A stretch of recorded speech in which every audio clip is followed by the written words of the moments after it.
قرآن کے بغیر تمہاری زندگی ہی نہیں ہے، تمہارا وجود ہی نہیں ہے۔ یوں سمجھ لیں کہ جتنا زندہ رہنے کے لیے ہوا پانی کھانے کی ضرورت ہے، اسی طرح تمہارے ایمان اور اسلام کے زندہ رہنے کے لیے قرآن اتنا ہی ضروری ہے۔ بنا قرآن کے تمہاری زندگی نہیں۔ قرآن ایک ضابطۂ حیات صرف مسلمانوں کے لیے نہیں، اگر لوگوں کی تعصب کی اینک نکل جائے تو میں کہتا ہوں یہ سارے جہاں کے انسانوں کے لیے ضابطۂ حیات ہے، پورے دنیا کے انسانوں کے لیے، چاہے وہ آج کسی بھی دین سے تعلق رکھتے ہوں، ان سب کے لیے قرآن ضابطۂ حیات ہے۔ قرآن بتاتا ہے جینے کے سلیقے کیا ہیں، کون سی چیز تمہارے جسم کو فائدہ پہنچا سکتی ہے، کون سی چیز نقصان پہنچا سکتی ہے۔ اب میں آپ کو بتاؤں، گاڑی کسی نے بنایا اور آ کر کے آپ مجھ سے سوال کر رہے ہیں اس گاڑی میں کیا ڈالوں، میں تو آپ سے یہی کہوں گا گاڑی بنانے والے سے پوچھو، وہ زیادہ بہتر جانتا ہے۔ عزیزان گرامی، آج یہی حال ہمارا ہے۔ ہمیں پوچھنا یہ چاہیے تھا کہ میرے جسم کا نظام کون سی غذاؤں سے بہتر چلے گا، اے مولا تو ہی بتا، اس لیے کہ تو نے مجھے بنایا ہے۔ اور اللہ سے پوچھنا ہو تو قرآن کھولنا ہوگا، اس مولا نے بہت پہلے ہی تمہیں سارے ضابطے بیان کر دیے۔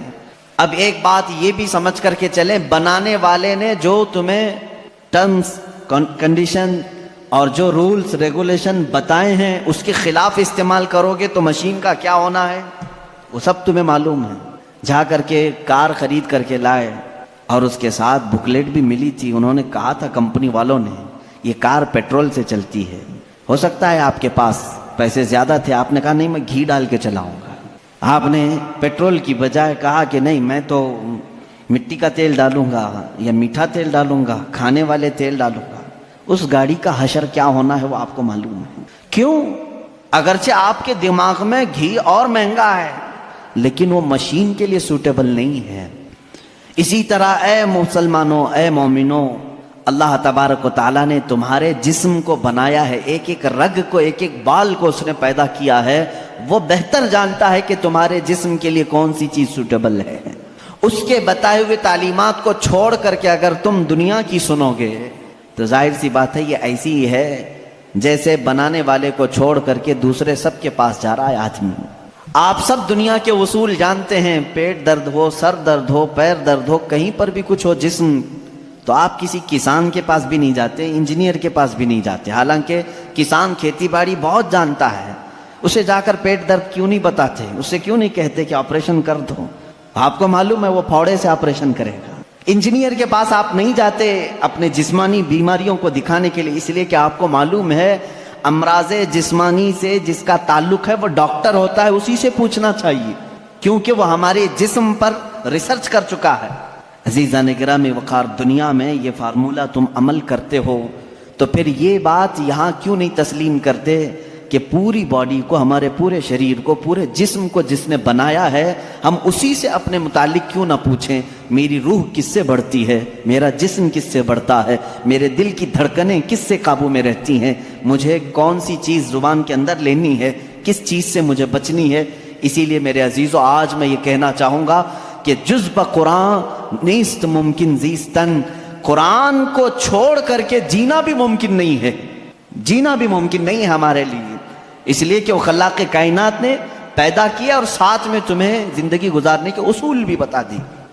میں قرآن کے سمندر میں جاؤں اگر اور آپ کو آج لے کر کے جاؤں تو شاید اس میں سے نکل بھی نہیں پائیں گے آپ۔ ایک ایسے سمندر کا نام ہے یہ جس میں جو جتنا غوطہ لگایا اتنی موتیاں لے کر کے آیا، اور اس کے عجائبات، اس کے اسرار، اس کے رموز کبھی ختم نہیں ہوں گے۔ میں جانتا ہوں اکثر میرے مجمع میں نوجوانوں کی کثرت ہوتی ہے اور تقریباً کالج کے بھی ہیں، پڑھے لکھے بھی ہیں، میں سب سے کہوں گا آج اپنا سارا علم سمیٹ کے بیٹھو، اور میں آج تم سے مخاطب ہوں، آپ سے مخاطب ہوں، میں سارے علوم پر آج انشاءاللہ ڈسکس کرنے کی کوشش کروں گا، سارے نہیں جتنے میرے بساط کے مطابق ہیں۔ میں آج پہلے آپ کو یہ بتا دوں کہ قرآن اسلام کی روشنی میں ہمارے نظریے کے اعتبار سے پہلے اس کی تھوڑی سی تاریخ۔ قرآن جو ہے یہ لفظ عربی ہے، بار بار پڑھی جانے والی چیز کو قرآن کہا جاتا ہے، اور دنیا میں ایسی کوئی کتاب ہی نہیں جس کو سب سے زیادہ قرآن کے علاوہ پڑھا جاتا، کوئی کتاب نہیں۔ اتنی زیادہ کثرت سے جس کی تلاوت ہوتی ہے دنیا میں ایسی کوئی کتاب ہے ہی نہیں، کوئی کتاب نہیں، احادیث رسول بھی نہیں، کیونکہ وہ تلاوت نہیں ہوتے۔ قرآن کی تلاوت ہوتی ہے. کروڑوں مسلمان ہیں اور بغیر قرآن کی تلاوت کیے کسی کی نماز بھی ممکن نہیں, کسی کی نماز بھی نہیں ہے. آپ کی نماز قرآن کے بغیر ہوتی ہے؟ نہیں ہوتی. تو کثرت سے تلاوت کرنے والی چیز کو قرآن کہا جاتا ہے, اسی لیے اس مصحف کو یعنی اس کتاب کا نام قرآن رکھا گیا. حالانکہ قرآن پاک ہماری زبانوں میں مشہور ہے, اس کا ایک ہی نام نہیں ہے, اور 27 نام الگ ہیں. قرآن پاک کو عربی میں الگ الگ ناموں سے ذکر کیا گیا ہے, بلکہ خود قرآن میں ہی اس کے کئی نام آئے ہیں. قرآن میں اللہ تعالیٰ نے اس کو فرقان بھی فرمایا, اسی کو تنزیل بھی فرمایا, اسی کو کتاب بھی فرمایا, اسی کو نور بھی فرمایا, اسی کا ایک نام شفا بھی ہے, اسی کا ایک نام رحمت بھی ہے, اسی کا ایک نام البیان بھی ہے, اسی کا ایک نام احسن الحدیث ہے, اسی کا ایک نام البرہان ہے, اسی کا ایک نام المیزان ہے, اسی کا ایک نام الامانہ ہے, اور اسی کا نام قرآن پاک بھی ہے. یہ تمام نام قرآن پاک کے خود قرآن میں استعمال ہوئے ہیں. اللہ نے خود قرآن پاک میں فرمایا ہے. کثیر نام ہے اور ہر نام کی ایک الگ الگ وجہ ہے کہ کیوں اس کا نام یہ رکھا گیا. اب اندازہ کرو آپ کہ میں ایک ایک نام کی تشریح بیان کروں تو 27 دن تو اسی میں لگ جائیں گے کہ قرآن کے نام کیا کیا ہیں. ایک ایک نام قرآن کیوں کہا گیا, میں تو اس کی ایک مختصر وجہ بتایا نا, سب سے زیادہ پڑھی جانے والی چیز ہے, اس لیے اس کو کیا کہتے ہیں, قرآن.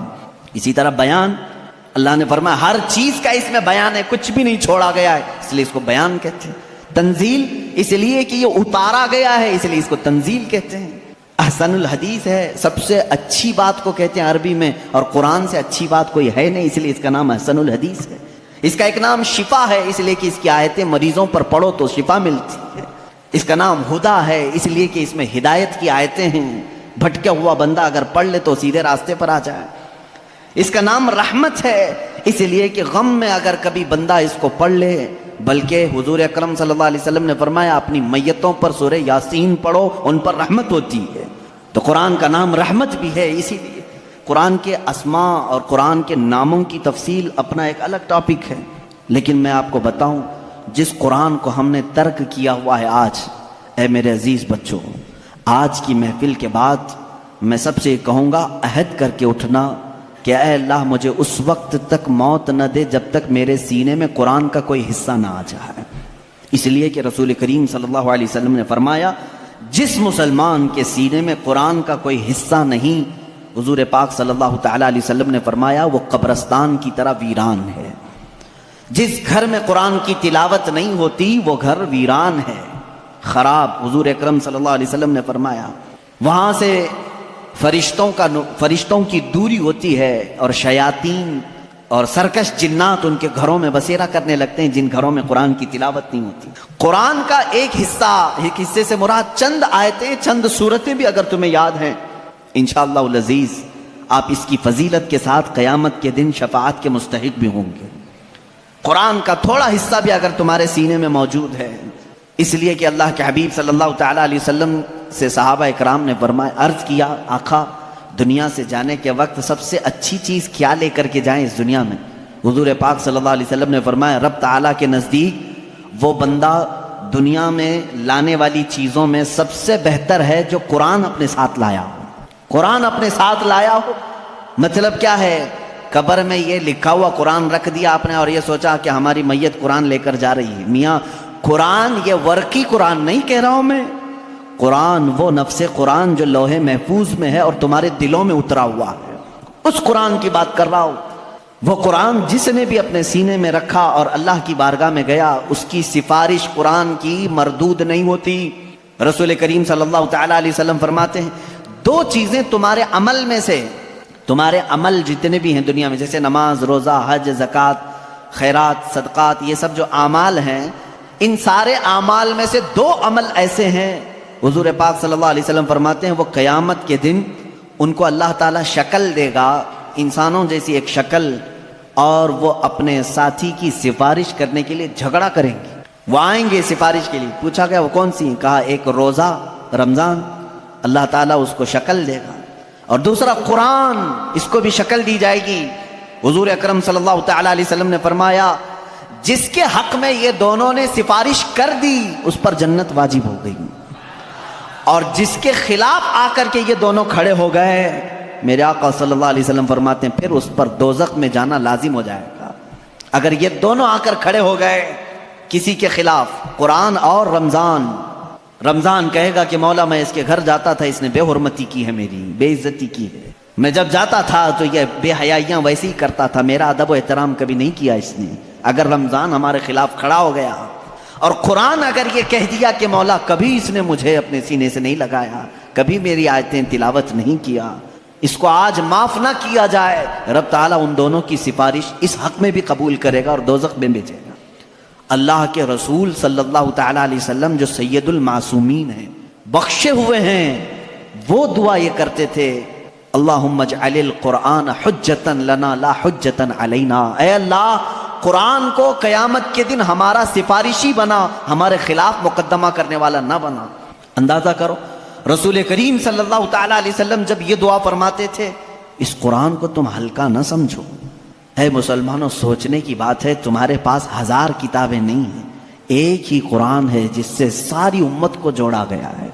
اور حد تو یہ بھی ہے، اسلام میں اسلام کے نام پر 70 سے زیادہ فرقے بنے، بہت فرقے بنے، ہر صدی میں کچھ نہ کچھ فرقے جنم لیتے رہے اور مرتے بھی رہے، آج بھی ہیں 70 سے زیادہ فرقے پائے جاتے ہیں، بلکہ خود شیعوں میں 70 فرقے ہیں، خوارج میں الگ فرقے ہیں، ان کے علاوہ اور دوسرے فرقے جیسے قادیانی ہیں، بدعقیدہ ہیں، جو اسلام کی کچھ نہ کچھ بنیادی چیزوں سے انحراف کرتے ہیں۔ لیکن میں آپ کو بتاؤں، تقریباً جتنے اسلامی فرقے ہیں سب کا اتفاق ہے کہ قرآن یہی ہے، کوئی اور نہیں۔ یہ 30 پارے جو قرآن کے ہیں اس پر سب کا اتفاق ہے۔ یہ بھی قرآن کا ایک معجزہ ہے، دوسرے سارے مسئلوں میں اختلاف چل رہا ہے، لیکن قرآن کا الف لام میم سورہ فاتحہ سے شروع ہو کر والناس پہ ختم ہونے میں تقریباً سارے فرقے اس کو تسلیم کرتے ہیں۔ شیعوں کا ہمارا اختلاف ہے، اہل حدیث سے اختلاف ہے، دیوبندیوں سے اختلاف ہے، رافضیوں سے اختلاف ہے، قادیانیوں سے اختلاف ہے، لیکن جا کر کے سارے مکاتب فکر میں آپ دیکھیں سب کے ہاں یہی قرآن پڑھا جاتا ہے، یہی قرآن ہے۔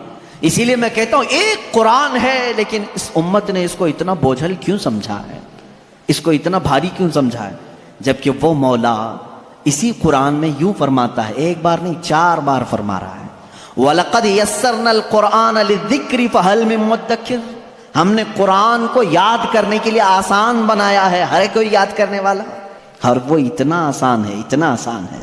میں نے خود دیکھا ہے کہ وہ بچے جن کو ابھی سوجھ بوجھ بھی نہیں آتی، سمجھ بوجھ بھی نہیں آتی، وہ بھی جب قرآن یاد کرنے لگ جاتے ہیں تو ان کے سینوں میں قرآن اتر جاتا ہے۔ جب میں خود قرآن حفظ کرنے کے لیے نکلا تھا، ہماری عمر 11 سال کی تھی، بہت سارے معاملات سمجھ میں نہیں آتے تھے، لیکن ہم نے تیزی سے یاد کیا، اللہ کا فضل تھا، ہمارے ساتھ کچھ ایسے بھی تھے جن کو 2+2 کیا ہوتا ہے یہ بھی نہیں معلوم تھا، لیکن وہ 30 پارے کے حافظ تھے۔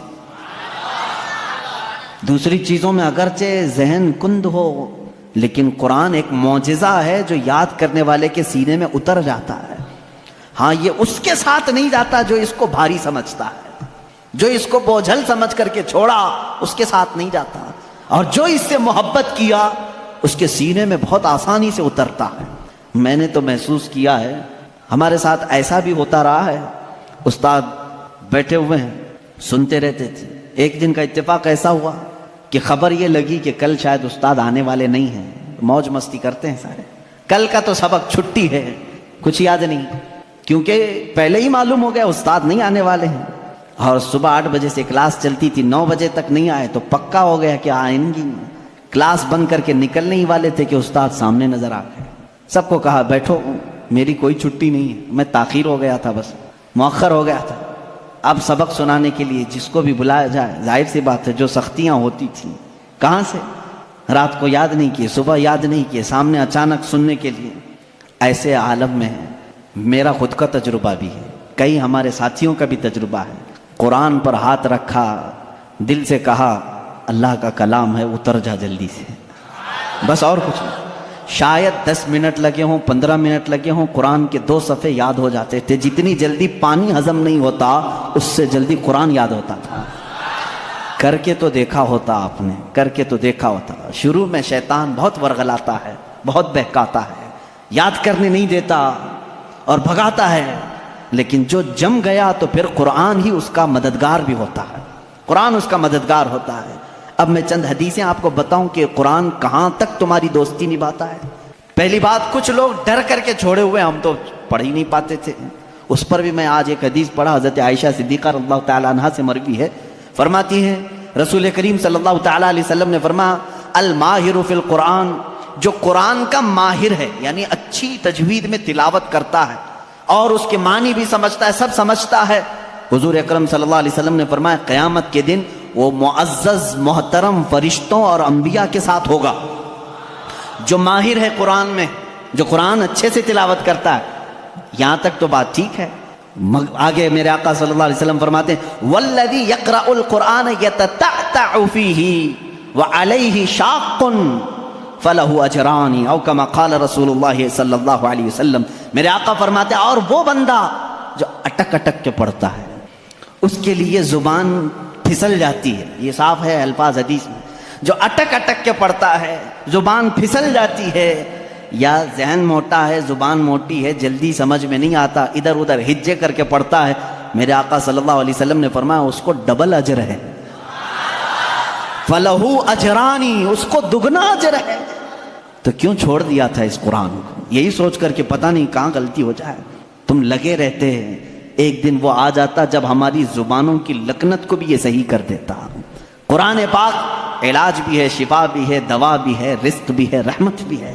عزیزان گرامی، میرے آقا صلی اللہ تعالیٰ علیہ وسلم نے فرمایا، احادیث کے چند جملے میں آپ کے سامنے رکھ دوں۔ رسول پاک صلی اللہ تعالیٰ علیہ وسلم فرماتے ہیں کہ جو قرآن گھر میں تلاوت کرتا ہے اس کے لیے ایک فرشتہ ہے جس کا نام سکینہ ہے۔ حضرت اسید بن حضیر رضی اللہ تعالیٰ عنہ ایک صحابی ہیں، وہ رات میں تلاوت کر رہے تھے، اچانک بادل کا ایک ٹکڑا نیچے آ گیا۔ بادل کا ٹکڑا کبھی نیچے آپ نے دیکھا نہیں ہوگا، اس میں کیا ہوتا ہے معلوم ہے؟ جیسے فریج کھولنے کے بعد بہت تیز شبنم جیسی ٹھنڈک رہتی ہے، اس طرح بادلوں کو کچھ جمی ہوئے پانی اور برف جیسی چیزیں گھیری ہوئی رہتی، ایک ٹکڑا ان کے اوپر آ گیا۔